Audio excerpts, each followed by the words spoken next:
boa noite. Eu sou Carlos Eduardo Cunha e começa agora o Jornal da Justiça desta terça-feira, 12 de março. O Supremo valida a lei que instituiu as loterias da saúde e do turismo. O plenário entendeu que a norma que trata das novas modalidades de loterias e a porcentagem de destinação dos recursos não ofendem a Constituição Federal. Este é um dos destaques de hoje e você acompanha também nesta edição. Segunda turma do STF mantém decisão que obriga a multinacional a devolver valores cobrados indevidamente por tecnologia aplicada em semente de soja. Presidente do TSE inaugura centro integrado para coibir as chamadas deepfakes utilizadas contra o processo eleitoral. E ainda, o Conselho Nacional de Justiça lança nova edição da campanha que incentiva a doação de parte do imposto de renda a fundos específicos de amparo à primeira infância.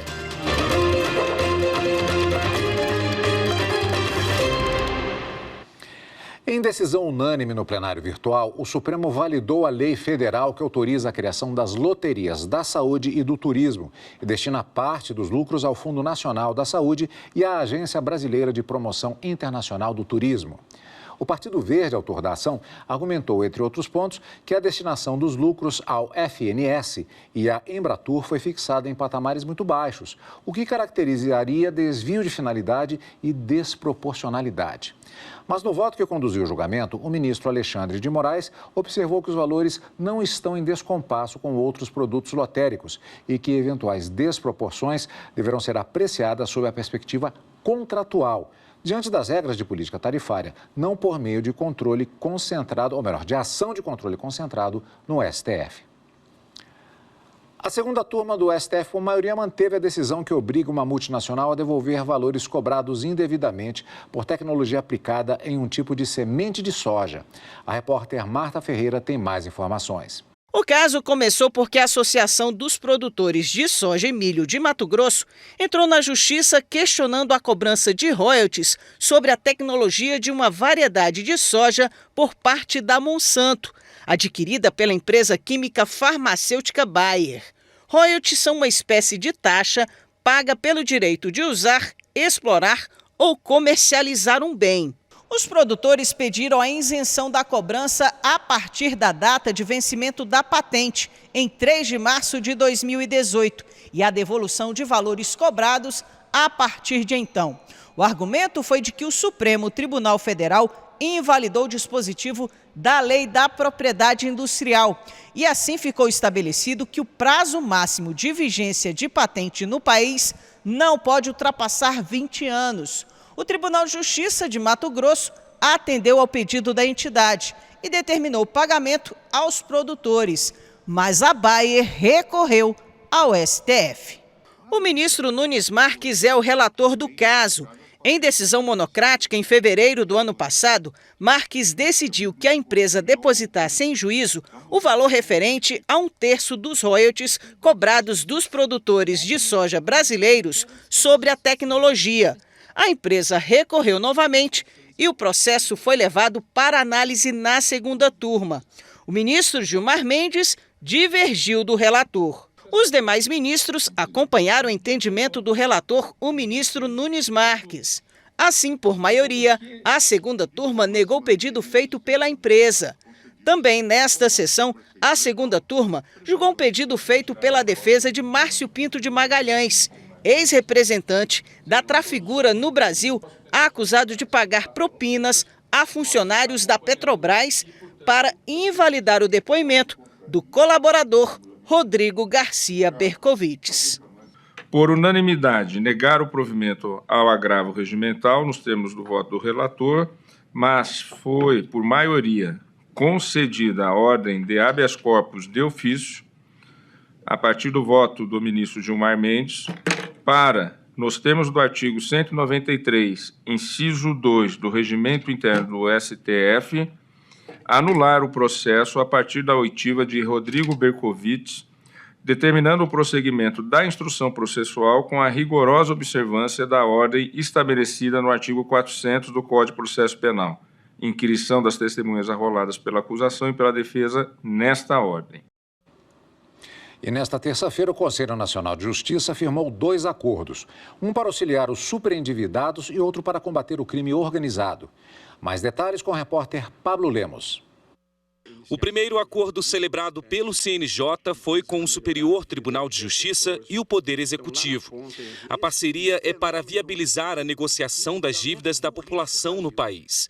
Segundo o levantamento de órgãos de proteção ao crédito, o número de superendividados chega a 78%. Por meio desse ajuste que estamos celebrando hoje, haverá a integração da rede de renegociação da dívida, atribuindo-se competências para as renegociações e viabilizará a capacitação dos agentes do PROCON, que são espalhados por todos os estados, a fim de habilitá-los na atuação de conciliações em litígios oriundos do superendividamento, entre outras ações.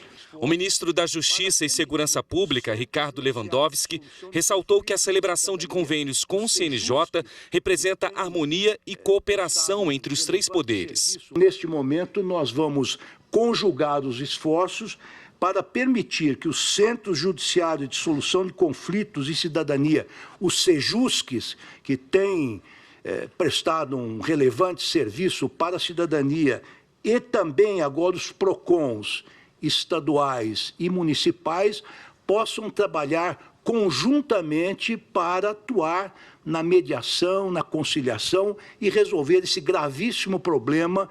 Segundo o ministro do Superior Tribunal de Justiça, Marco Buzzi, a oportunidade será oferecida a todos, sem distinção. Nós não vamos alcançar só as pessoas pobres, as pessoas mais necessitadas, não. Nós vamos alcançar com esse programa, que não é mais um projeto, é um programa, nós vamos alcançar a indústria, vamos. Nós vamos alcançar o comércio, vamos.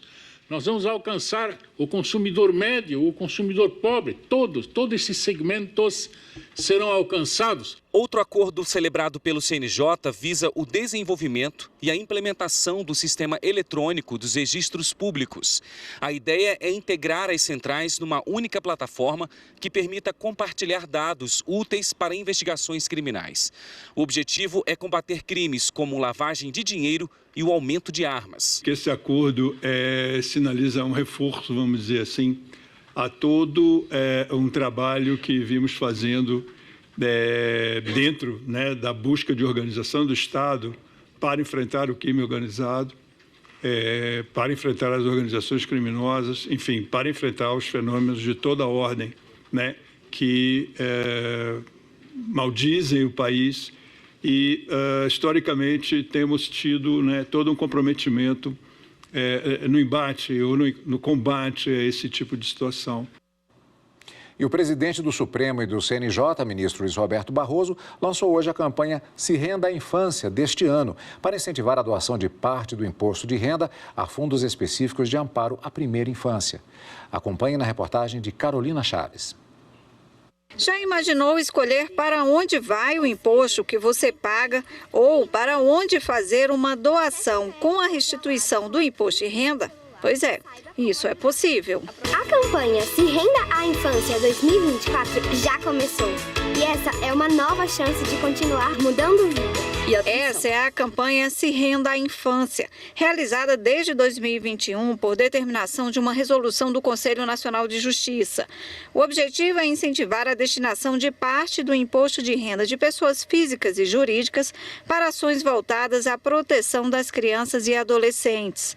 A quantia destinada de até 3% pode ser abatida no valor a ser pago ou voltar para o contribuinte que tem de fazer a declaração do imposto de renda completa.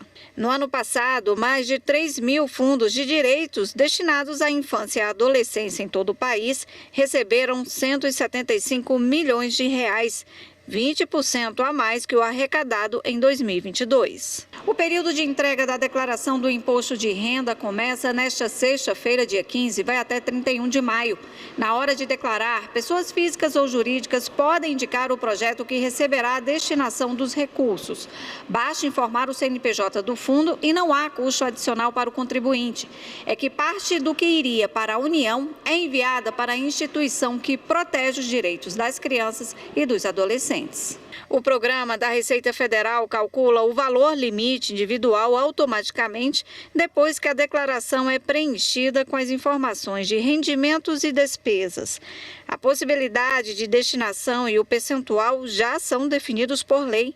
A redução do imposto de renda a pagar ou aumento do valor do imposto de renda a restituir só ocorre após o pagamento do documento de arrecadação gerado no programa. A campanha Se Renda à Infância 2024 foi lançada hoje, na abertura da sessão do CNJ pelo presidente do Conselho e do Supremo Tribunal Federal, ministro Luiz Roberto Barroso.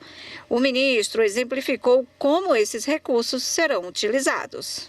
Os recursos são revertidos em ações concretas voltadas ao financiamento de projetos de proteção e defesa dos direitos da criança e do adolescente em variadas áreas, entre elas a promoção da saúde, com a manutenção ou a construção de hospitais, da educação, com capacitação de adolescentes e jovens para o mercado de trabalho ou ainda no combate à violência ao trabalho infantil e numerosas outras.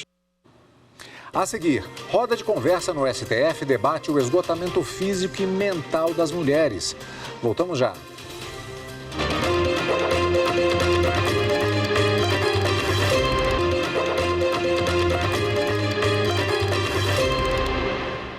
Uma roda de conversa na Suprema Corte debateu o esgotamento físico e mental das mulheres. Repórter Viviane Novaes. A roda de conversa reuniu servidoras e servidores na sala de julgamento da segunda turma da Suprema Corte. A ministra Carmen Lúcia mandou um vídeo em que diz que a mulher tem um papel importante de cuidadora e que nem sempre tem tempo para se cuidar, o que leva a um quadro de baixa autoestima e ao adoecimento. Eu, às vezes, penso no belo poema da Adélia Prado, que dizia que estou quase perto do meu desespero. Ou viro doida ou santa. Às vezes, para a mulher, sobra isso.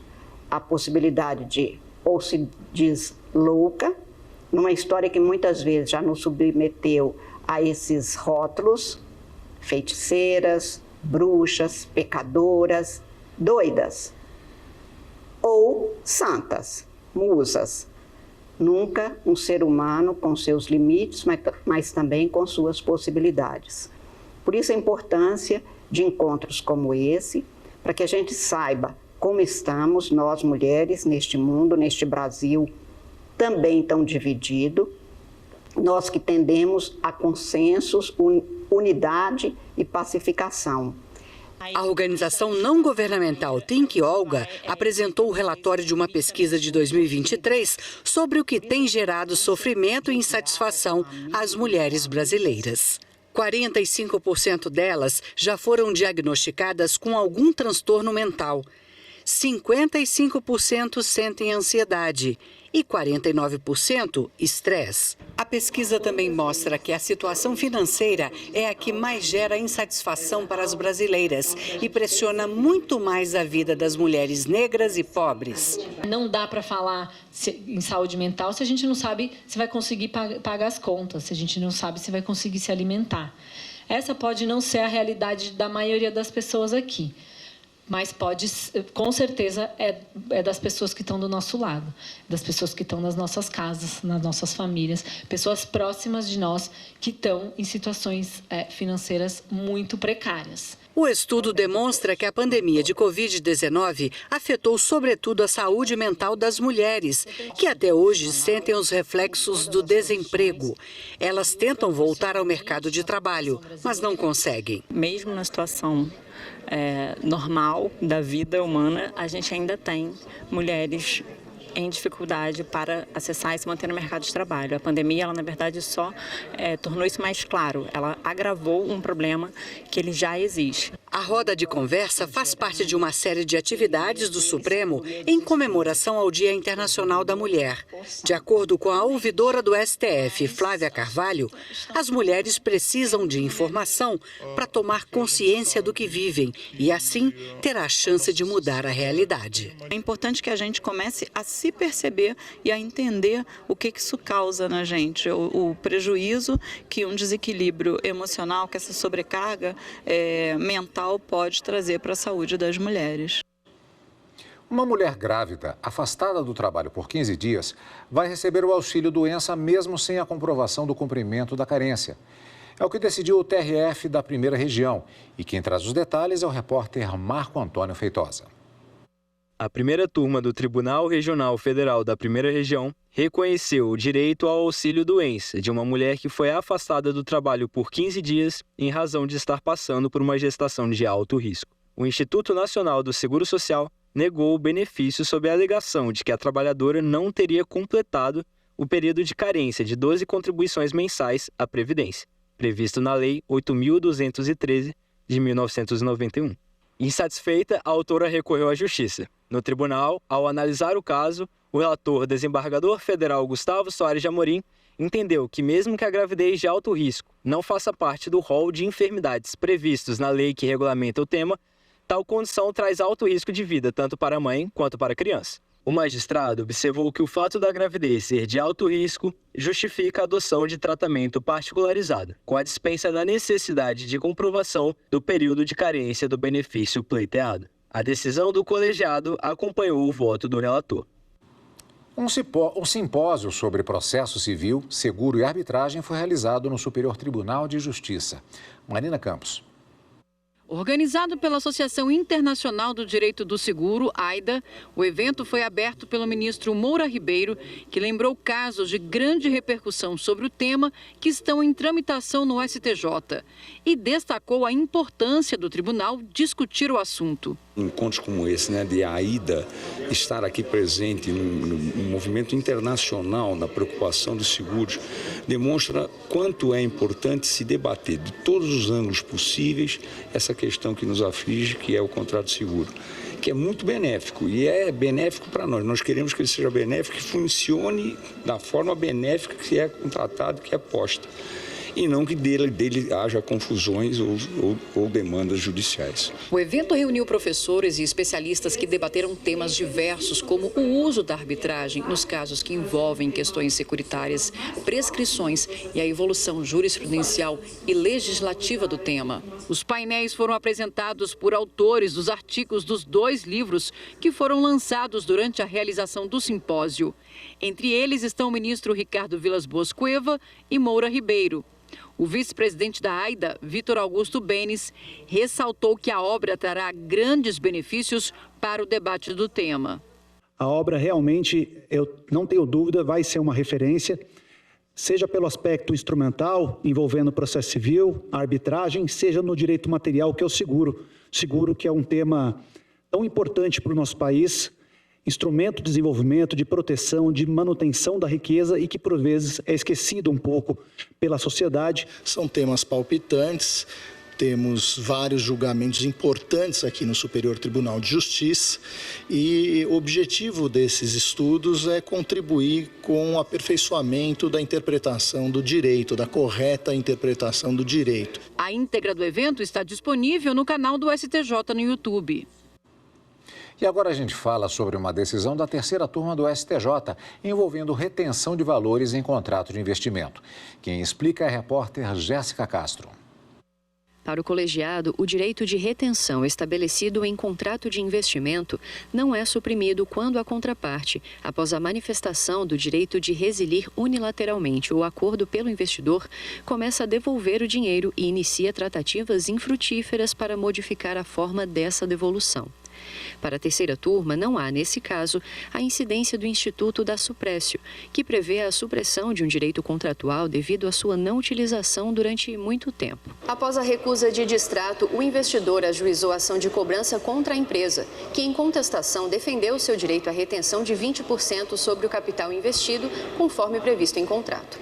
As 2 primeiras instâncias entenderam pela devolução integral dos valores aplicados, por considerar que a inércia da empresa em exercer a prerrogativa de retenção prevista no contrato de investimento justificaria a aplicação da suprécio. Ao julgar o caso no STJ, a ministra relatora Nancy Andrighi pontuou que não se pode afirmar que a empresa deixou de exigir a cláusula de retenção prevista no contrato de investimento, mas apenas que iniciou um período de negociação por meio de proposta de distrato que acabou sendo rejeitada pelo investidor. Nessa situação, segundo a relatora, não houve demonstração inequívoca por parte da empresa de que o valor investido seria integralmente devolvido sem qualquer condicionante. Por determinação da Justiça, o município de Saquarema, no Rio de Janeiro, terá de adotar providências para regularizar o portal da transparência e as informações exigidas pela Lei de Acesso à Informação. Márcio Fontenelle. Depois de encontrar uma série de irregularidades no portal da transparência do município de Saquarema, no Rio, o Ministério Público Federal enviou recomendações para que a Prefeitura regularizasse a situação. Como não teve resposta, o MPF entrou com ação judicial para obrigar o governo municipal a se adequar às regras da Lei de Acesso à Informação e da Lei da Transparência. De acordo com a sentença, se desta vez as informações não estiverem completas e de forma clara, a Prefeitura será multada e os administradores e servidores também poderão ser responsabilizados. Presidente do TSE inaugura Centro Integrado de Enfrentamento à Desinformação. Assunto para o próximo bloco. Até já.